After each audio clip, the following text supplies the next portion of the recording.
Welcome to The Explainer. So, have you ever just looked up at a cloud or maybe blown up a balloon and wondered, how on earth do scientists actually measure the stuff inside?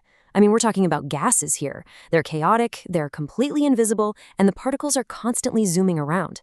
Today, we're going to unravel this massive historical mystery and see exactly how scientists built a translation key to basically make the invisible, well, visible. Okay, let's dive into this. Here is our roadmap for today. First up, we'll look at the sheer physical problem in the chaos of gases. Then we'll check out Gay Lussacs volume ratios, follow that up with Avogadro's invisible molecules, and finally, we'll bring the whole thing together by mastering the mole concept. All right, Section 1, the chaos of gases. Let's take a look at the physical problem we're actually dealing with here. Because before we can really appreciate the mathematical solution, we've got to understand what a headache this was physically. Think about solids and liquids. They neatly hold their shape, or at least their volume, right? But gases? Gases are the ultimate rebels. They have absolutely no rigidity. They just rapidly diffuse, they mix together, and they exert pressure in literally every direction at once.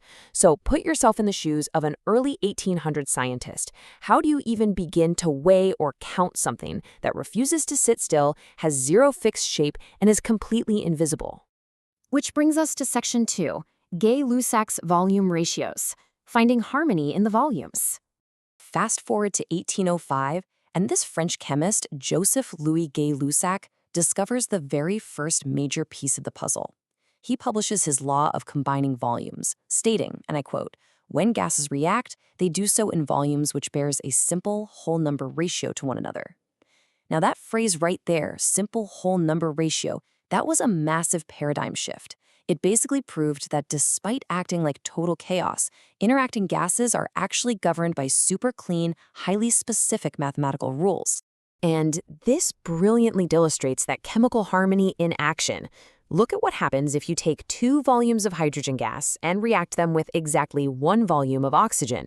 You don't just get some random, messy amount of leftover product. No way. You get precisely 2 volumes of steam, a perfect 2:1:2 ratio. It's honestly like the gases just snap together like perfectly sized building blocks. All right, moving into Section 3, Avogadro's invisible molecules. We need to explain the why behind these ratios.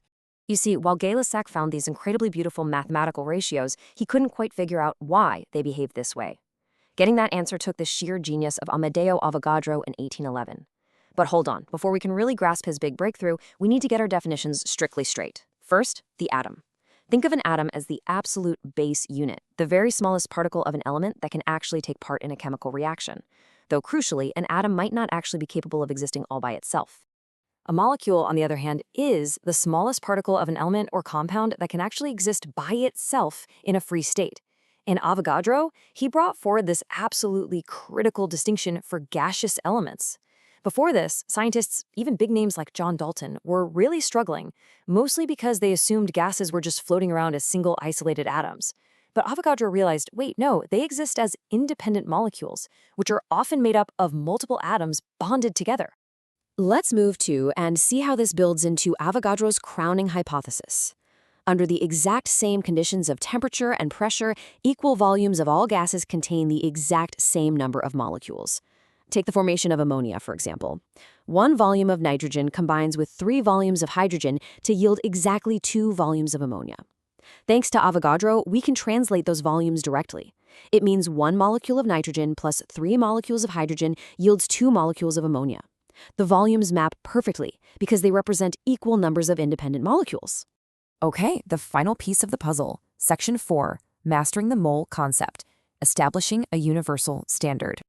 This brings us to the ultimate, most important scientific tool of all.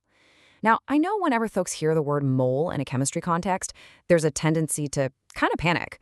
But honestly, a mole is quite simply a basic unit of amount. That's it. Just like when you go to the grocery store and you know a dozen means exactly 12, or a gross means 144, a mole is just a specific collection of particles. It acts as the ultimate translation key between the microscopic world and the macroscopic world that we actually measure in a lab. Now, what's really interesting about this is the sheer mind-boggling scale we're talking about here. 6.023 times 10 to the 23rd power. Avogadro's number.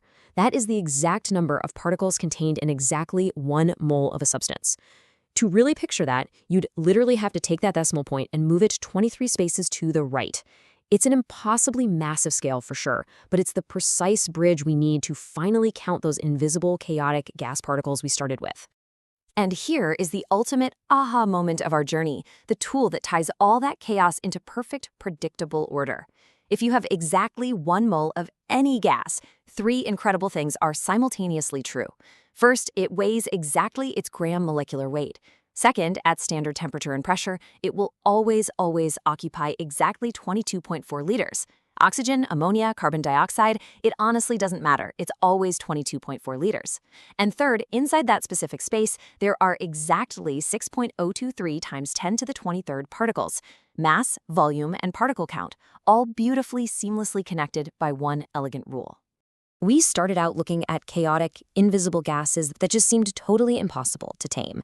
But thanks to Gay Lussac, Avogadro, and the concept of the mole, we discovered a universe of perfect mathematical ratios hiding right in front of our faces. So I'm going to leave you with this. If a single casual breath you just took contains more molecules than there are stars in the entire observable universe, what else around us is secretly governed by the invisible, beautiful math of the mole? Keep questioning, and thank you so much for joining me for this explainer.